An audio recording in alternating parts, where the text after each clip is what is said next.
नमस्कार दोस्तों, इस बार स्टेट बैंक ऑफ इंडिया का इस पार्टिकुलर फाइनेंशियल ईयर में एक अच्छा सा रिपोर्ट आया और सबसे ज़्यादा जो है इस पार्टिकुलर फाइनेंशियल ईयर में एसबीआई को जो है प्रॉफिट हुआ है। तो जैसा कि दोस्तों अगर हम बात करें फाइनेंशियल ईयर का, तो फाइनेंशियल ईयर के रिगार्डिंग जो इस बार डेटा आया है एसबीआई के प्रॉफिट्स को लेकर के, तो 2022 और 23 का ये जो है आपका डेटा है प्रॉफिट्स के रिगार्डिंग। और अगर हम बात करेंगे फाइनेंशियल ईयर का, तो ये आपका काउंटिंग होता है 1 अप्रैल से लेकर के आपका 31 मार्च। मतलब कि इस फाइनेंशियल ईयर को हम एक और पार्ट में डिवाइड करते हैं जिसको बोलते हैं क्वार्टर 4, यानी कि Q1, Q2, Q3 और साथ साथ आपका क्वार्टर 4। और ये जो रिपोर्ट है आपका ये क्वार्टर 4 का है, जिसमें हम काउंटिंग करेंगे जनवरी, फरवरी और साथ साथ आपका मार्च। तो स्टेट बैंक का जो रिपोर्ट आया है राइट नाउ उसके प्रॉफिट्स के रिगार्डिंग, तो मार्च का जो एंड है आपके फाइनेंशियल ईयर का, इसका रिपोर्ट है। और इस बार जो रिपोर्ट आया फाइनली, तो स्टेट बैंक का जितना भी फाइनेंशियल ईयर में जो प्रॉफिट्स हुआ है, तो इस एंडेड मार्च में साल 2023 में सबसे ज़्यादा जो है प्रॉफिट्स हुआ है। इसके रिगार्डिंग आज हम लोग थोड़ा सा अच्छे से डिटेल्स में बात करेंगे। और साथ साथ एसबीआई का प्रॉफिट्स तो हुआ है, लेकिन इसका जो शेयर है वो आपका जो है डाउन चला गया है शेयर। तो आप दोस्तों ऐसा कनेक्शन मत कीजिएगा कि अगर कोई मान लीजिए कंपनी है या फिर मान लीजिए कोई बैंक है, उसका प्रॉफिट्स तो हुआ है बट शेयर डाउन में चला गया है, तो ये क्या लॉजिक है, आज इस पे हम थोड़ा सा बात करेंगे। इसके साथ साथ कुछ जो पॉइंट है आपका नॉन परफॉर्मिंग एसेट्स को लेकर के वो बात किया जाएगा। देन इसके साथ साथ जो सबसे इंपॉर्टेंट है कि स्टेट बैंक के जो चेयरमैन है दिनेश खारा जी, उन्होंने क्या क्या इस प्रॉफिट्स को लेकर के उनका क्या स्टेटमेंट है उसके बारे में थोड़ा सा हम लोग देखेंगे। और साथ साथ थोड़ा सा शेयर वाला एंगल भी जो है हम लोग आज समझेंगे। आइए दोस्तों पहले हम लोग चलते हैं डेटा के ऊपर में कि राइट नाउ एक्चुअल में हुआ क्या। देखिए अगर हम बात करेंगे स्टेट बैंक ऑफ इंडिया के प्रॉफिट्स को लेकर के, तो आपका नेट जो प्रॉफिट लिखा हुआ है इस बार जो इस फाइनेंशियल ईयर में हुआ है, तो लगभग आपका 50,232 करोड़ हुआ है। ये रिमेंबर रखिएगा, 50,232 करोड़ का जो है नेट प्रॉफिट्स आपको हुआ है एंडेड मार्च 2023। जो मैंने पहले आपको समझाया कि जनवरी, फरवरी और साथ साथ आपका मार्च, ये एक हो गया आपका फाइनेंशियल ईयर का लास्ट क्वार्टर, यानी कि कह सकते हैं Q4। इसमें जब रिपोर्ट आया तो इसमें लगभग 50,000 करोड़ से ज़्यादा का जो है प्रॉफिट हुआ है। लगभग प्रीवियस फाइनेंशियल ईयर में जो प्रॉफिट आया था उसका 59% जो है राइज हुआ है। ये पॉइंट को भी हम लोग समझेंगे। इसके साथ साथ अगर हम बात करेंगे, the profit for the quarter ended March jumped by 83%, यानी कि पहले क्या था 9,114 करोड़ था, 9,114 करोड़ ये जंप होकर के जो है 16,695 करोड़ हो गया है। लगभग 83% जो है आपका जंप हुआ है। इस पॉइंट को हम लोग समझेंगे। जैसा कि दोस्तों अगर हम बात करें इकोनॉमिकल एंगल्स का या स्टेट बैंक ऑफ इंडिया का, तो एसेट्स और लायबिलिटीज़ का जो कॉन्सेप्ट है वो काफ़ी इंपॉर्टेंट होता है। अब जैसे नॉर्मल एक बैंक जो है वो कैसे वर्क करती है या कैसे प्रॉफिट कमाती है। मान लीजिए एक नॉर्मल बैंक जिसको रिजर्व बैंक ऑफ इंडिया ने आपका लोन दे दिया, जैसे मान लीजिए आरबीआई बैंक जो है ये लोन दे दिया आपका स्टेट बैंक ऑफ इंडिया को। अब स्टेट बैंक ऑफ इंडिया इस पार्टिकुलर लोन को क्या करेगी, वो एक कस्टमर को देगी और उससे एक इंटरेस्ट लेकर के अपना प्रॉफिट जो है मतलब बनाएगी। लेकिन मान लीजिए अगर एसबीआई कोई कस्टमर को लोन देती है और वो कस्टमर जो है टाइम पे लोन रिटर्न नहीं करता है एसबीआई को, तो वो उसके लिए क्या हो जाएगा, एनपीए हो जाएगा, मतलब कि डिफॉल्टर हो जाएगा। मतलब कि कस्टमर मान लीजिए लोन वापस नहीं किया तो वो तो नुकसान एसबीआई को करेगा। तो इस पार्टिकुलर टर्म को हम लोग बोलते हैं नॉन परफॉर्मिंग एसेट, यानी कि ऐसा एसेट जो अब वापस नहीं आने वाला है किसको, स्टेट बैंक ऑफ इंडिया को। ये पार्ट आप अच्छे से रिमेंबर रखिएगा। तो किसी भी बैंक का अगर वो स्ट्रांग होता है तो वो उसके एसेट से होता है, और साथ साथ उसका जो एसेट का क्वालिटी है, मतलब क्या हुआ कि जो भी लोन वो डिस्ट्रीब्यूट कर रहा है तो उसका टाइम भी जो है उसको वापस मिल जाए। तो इस बार धमाका इसलिए हुआ कि स्टेट बैंक का ज़्यादातर जो लोन है जो दिया गया है वो वापस आया है, तो उसके डेटा को भी हम लोग समझेंगे। अगर हम बात करेंगे इसके हाइक का, तो जैसे मान लीजिए अगर कोई बैंक मान लीजिए प्रॉफिट करती है तो उस पार्टिकुलर बैंक में कई सारे शेयर होल्डर रहते हैं। तो अगर मान लीजिए बैंक अगर प्रॉफिट की है और कई सारे लोग जो शेयर होल्डर हैं, तो शेयर होल्डर लोगों को भी तो प्रॉफिट होगा। तो सबसे पहली बात, पहले जो स्टेट बैंक का शेयर था वो 7 रुपये 10 पैसा था, लेकिन अभी बढ़ करके 11 रुपये 30 पैसा पर शेयर हो गया। यानी कि प्रॉफिट होने के बाद जो शेयर होल्डर है उनको भी ये बेनिफिट्स मिलेगा।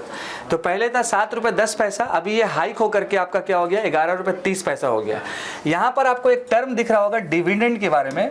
डिविडेंड का मतलब ये हो जाता है कि मान लीजिए एक स्टेट बैंक ऑफ इंडिया है और वो प्रॉफिट कमाई है और इसके कई सारे जब शेयर होल्डर है तो उन शेयर होल्डर को जो भी है उस प्रॉफिट में कुछ ना कुछ पैसा आपको देना है उस शेयर में। मान लीजिए जैसे कि हम स्टेट बैंक का 10 शेयर खरीदे हुए हैं, एज फॉर एग्जाम्पल हम स्टेट बैंक का 10 शेयर खरीदे हुए हैं, तो जैसे ही प्रॉफिट होगा तो एक शेयर का कितना कीमत है, 11 रुपये 30 पैसा है। तो ये 11 रुपये 30 पैसा यानी कि 11.30 इंटू 10, ये मल्टीप्लाई जितना कर देंगे हम लोग, तो ये सारा अमाउंट किसको जाएगा, तो शेयर होल्डर को जाएगा। तो इसी टर्म को हम लोग बोलते हैं डिविडेंड, यानी जो प्रॉफिट हुआ वो शेयर का अमाउंट और पर शेयर का जितना चार्ज है वो ये चला जाएगा किसके पास, शेयर होल्डर के पास चला जाएगा। ओके, आई होप कि ये टर्म आपको समझ में आ रहा होगा कि डिविडेंड एक्चुअल में होता क्या है। अच्छा, सवाल ये है दोस्तों कि इस बार जो स्टेट बैंक को प्रॉफिट हुआ है आखिर इसका इंपॉर्टेंट रीजंस क्या है, सबसे पहला सवाल ये है, ठीक है। और एक और सवाल है कि जब स्टेट बैंक को प्रॉफिट हुआ है तो उसका शेयर जो है ये गिर क्यों गया है। देखिए दोस्तों, होता क्या है कि शेयर जो मार्केट है वो बहुत ही डिफरेंट लॉजिक से काम करता है। जैसे मान लीजिए ये एक शेयर मार्केट है और कई सारे जो इन्वेस्टर हैं अलग अलग कंपनी में पैसा लगाए हुए हैं। तो एक खबर क्या आया कि स्टेट बैंक ऑफ इंडिया को आने वाले दिनों में प्रॉफिट होने वाला है। तो कई सारे लोग क्या किए, पहले ही स्टेट बैंक का शेयर खरीद लिए। अच्छा, स्टेट बैंक का शेयर खरीदने के बाद फिर क्या हुआ कि जैसे ही ये न्यूज़ आया उसके बाद शेयर बेचना सब शुरू कर दिए। न्यूज़ डैट मीन्स कि प्रॉफिट जैसे हुआ तो जितने इन्वेस्टर थे जो शेयर खरीदे थे वो आपका शेयर बेचना जो है शुरू कर दिए। तो आप ही समझ लीजिए कि अगर मान लीजिए पहले से अनुमान होगा कि इस काम करने में प्रॉफिट आपका है तो पहले वो काम आप कर लीजिएगा और फिर क्या कीजिएगा कि प्रॉफिट होने के बाद फिर उसको आप बेच दीजिएगा। तो इसके कारण ही क्या हुआ कि स्टेट बैंक का जो शेयर है वो गिर गया आपका, ये रिमेंबर आप रखिएगा, ठीक है। इसके साथ साथ कुछ इंपॉर्टेंट फैक्ट्स को हम लोग देख लेते हैं कि the bank share close to 1.77% at 576.10, यानी कि ये आपका हो गया on the BSE on Thursday, यानी लगभग मान के चलिए कि आपका 576.10 पैसा, लगभग मान के चलिए अप्रॉक्स 580 के आसपास या 575 के आसपास जो है इसका शेयर जो है इंक्रीज किया है बॉम्बे स्टॉक एक्सचेंज पे। Even as the Sensex closed 0.21% down at आपका 61,431.74, यानी कि यहाँ तक इसका शेयर पहुँचा है स्टेट बैंक ऑफ इंडिया का। अभी हम लोग ग्राफ्स में भी इसको हम लोग अच्छे से समझेंगे। The market was expecting SBI to post record profits, यानी कि इस बार का जो प्रॉफिट हुआ ये पोस्ट रिकॉर्ड प्रॉफिट्स हुआ है और शेयर गिरने का जो रीज़न है वो आपको हम बता चुके हैं। There was no surprise at all. There was profit booking after the result announcement, said an analyst with a broking firm. ये आपको रिमेंबर रखना है पॉइंट्स को। आइए हम लोग देखते हैं कुछ इंपॉर्टेंट डेटा को। आप देख सकते हैं कि ये जो शेयर आपका है लगभग देखिए 590 के आसपास चला गया और यहाँ से आपका चलते चलते फिर फाइनली क्या हुआ, मैक्सिमम यहाँ पे डाउन पे चला गया लगभग, ये आपका कंप्लीटली। ये जाने का जो रीज़न मेन है जो मैंने आपको बताया कि जितने सारे इन्वेस्टर्स थे पहले अपना शेयर खरीद लिए स्टेट बैंक में और जैसे ही ये प्रॉफिट वाला न्यूज़ आया उससे पहले ही जो है शेयर आपका बेच दिया गया, जिसके कारण क्या हुआ कि SBI का जो शेयर है वो फॉल हो गया, वो गिर गया आपका। प्रॉफिट्स तो हुआ लेकिन शेयर फॉल हो गया। एक और डेटा से हम समझते हैं जो काफ़ी इंपॉर्टेंट है ये वाला। आप देख सकते हैं कि ये जो शेयर है आपका 24 अप्रैल यहाँ से आपका शुरू हुआ और ये जाते जाते जाते इंक्रीमेंट हुआ लगभग आपका 576 पॉइंट समथिंग जो आपका था। ये पॉइंट को भी आपको समझना है। ये 18 मई का डेटा है, ये आपको रिमेंबर रखना है। और जो शेयर हमारा पहुंचा है स्टेट बैंक का 576.35 के आसपास पहुंचा है। नेक्स्ट हम बढ़ते हैं दोस्तों कि what about credit offtake. आखिर ये स्टेट बैंक का प्रॉफिट्स होने का मेन रीजंस क्या है, इस चीज़ को हम लोग थोड़ा सा समझ लेते हैं कि कैसे जो है स्टेट बैंक को इस बार इतना ज़्यादा प्रॉफिट हुआ। मतलब कि रिकॉर्ड तोड़ प्रॉफिट, जितना भी फाइनेंशियल ईयर था सबसे ज़्यादा जो प्रॉफिट हुआ है वो आपका इसी फाइनेंशियल ईयर में प्रॉफिट हुआ है। The bank advances rose by 15.99% to ₹32.69 lakh crore. इसके साथ साथ वाइल रिटेल लोन जो पोर्टफोलियो है, अब जैसे दोस्तों ये रिटेल लोन होता क्या है, जैसे आपका होम लोन, कार लोन, ये सारा आपका रिटेल लोन होता है, ठीक है। तो यहाँ पर अगर हम बात करेंगे तो 11.8 लाख करोड़ जो है एज ए लोन दिया गया है होम लोन्स के तौर पर, accounted for ₹6.40 lakh crore, showing a growth of 14.0%। ये आपको रिमेंबर रखना है। रिटेल लोन जो पोर्टफोलियो है उसका जो अमाउंट है 11 लाख 11.8 लाख करोड़। और होम लोन्स पे जो लोन दिया गया, जैसे स्टेट बैंक ने क्या किया है कि एसबीआई ने अपने कस्टमर को जो लोन दिया है तो रिटेल लोन में लगभग मान के चलिए कि 11.8 लाख करोड़, और इसके साथ साथ होम लोन आपका लगभग 6.40 लाख करोड़ है। क्रेडिट ऑफ टेक का मतलब होता है कि कोई बैंक जो है किसी को लोन दे रही है, ठीक है, कोई बैंक जो है किसी को लोन दे रही है और वो पार्टिकुलर लोन वापस कितना आ रहा है और या नहीं आ रहा है, ठीक है। और एक बैंक मान लीजिए किसी को लोन देती है और वापस नहीं आता है तो वो हो जाता है आपका नॉन परफॉर्मिंग एसेट्स, जो आपको रिमेंबर रखना है, ठीक है, अगर वो पैसा वापस नहीं आएगा तो। और बैंक का प्रॉफिट कैसे होता है तो आपको पता है कि लोन्स और इसके इंटरेस्ट पे रहता है। The banks market share in home loan is, यानी स्टेट बैंक का जो सबसे ज़्यादा शेयर है वो होम लोन से है 33.1% एंड ऑटो लोन इज 19.4%। अब यहाँ पर सवाल ये है दोस्तों कि स्टेट बैंक का जो सबसे ज़्यादा जो शेयर है प्रॉफिट्स का वो आपके होम लोन्स पे है।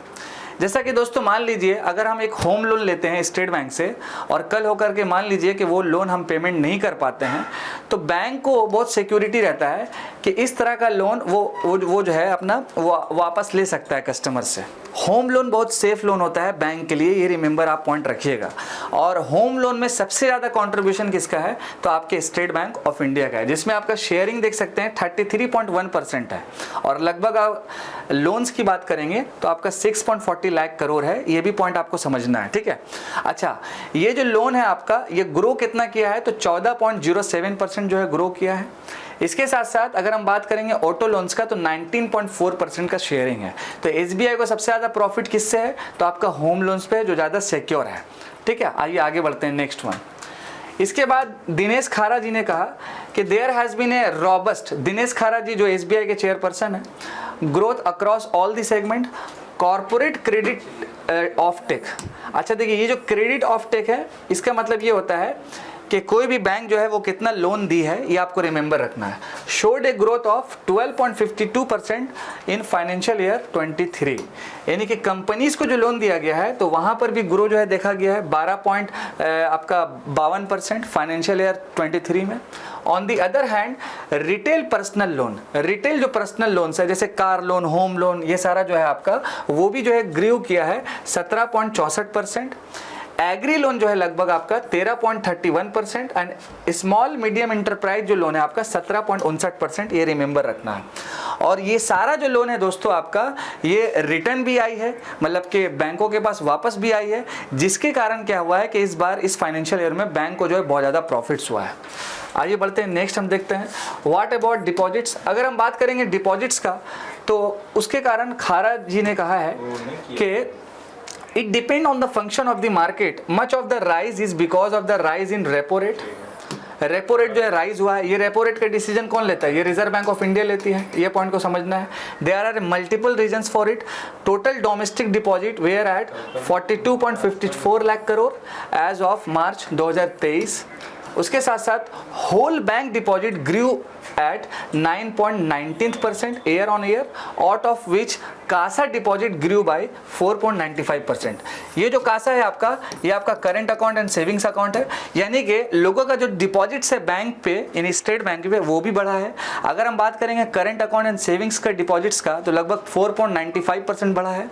इसके बाद करेंगे कि बैंक का जो कंप्लीट डिपॉजिट है वो आपका 9.90% बढ़ा है। इसके साथ टोटल डोमेस्टिक जो डिपॉजिट्स है लगभग आपका 42.54 लाख करोड़ जो है मार्च 2023 में आया है, जिसके कारण जो है एसबीआई को जो है बहुत ज़्यादा बेनिफिट्स हुआ है। एक और हम लोग पॉइंट्स और समझ लेते हैं।